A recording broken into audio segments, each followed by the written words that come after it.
Hello, hello mga madam! Another food vlog and nandito tayo ulit sa Milas but this time nasa SM Clark branch naman tayo. This year lang, which is 2023, nag-open ang branch nila dito sa SM Clark. Ito yung kanilang menu. Walang pinagkaiba actually sa menu na nasa main branch nila sa Angeles City. Binabalik-balikan talaga namin ang Milas kasi subok na sila sa lasa, lalo na sa lasang Kapampangan. Sabado ng lunchtime to kaya sobrang daming tao and busy din yung mga waiter nila. Saturday lunch. Order. Isang barbecue. Lima mo na yung rice. Isang kakusala. Tsaka isang sisling sisig. Meron yung mga tapioca.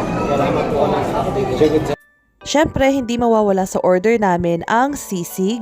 Lagi din akong umu-order ng dinuguan kasi masarap yung dinuguan nila, malaman at hindi malansa. And this time, umorder din kami ng pork tocino which is yung specialty nila na tocino na binarbecue.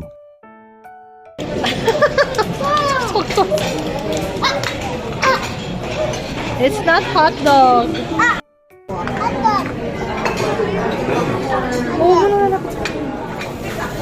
Yay!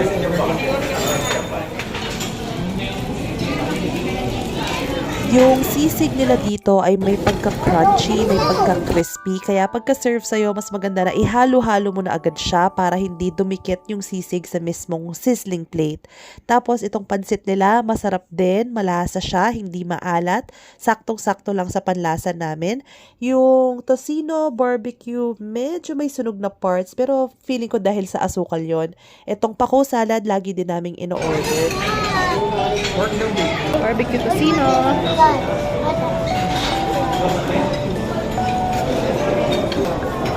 Order ka na chokawale. I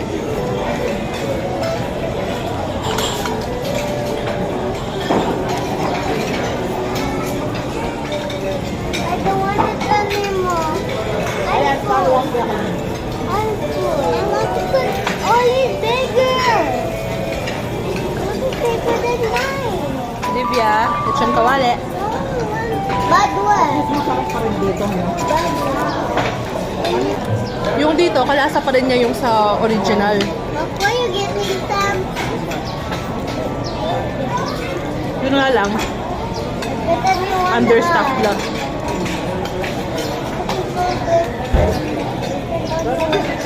Pero mabilis ang serving. Pagkakuha ng order, nasa 15 minutes lang yung wait time. 10 to 15 lang. Ay, kinuha ko pa.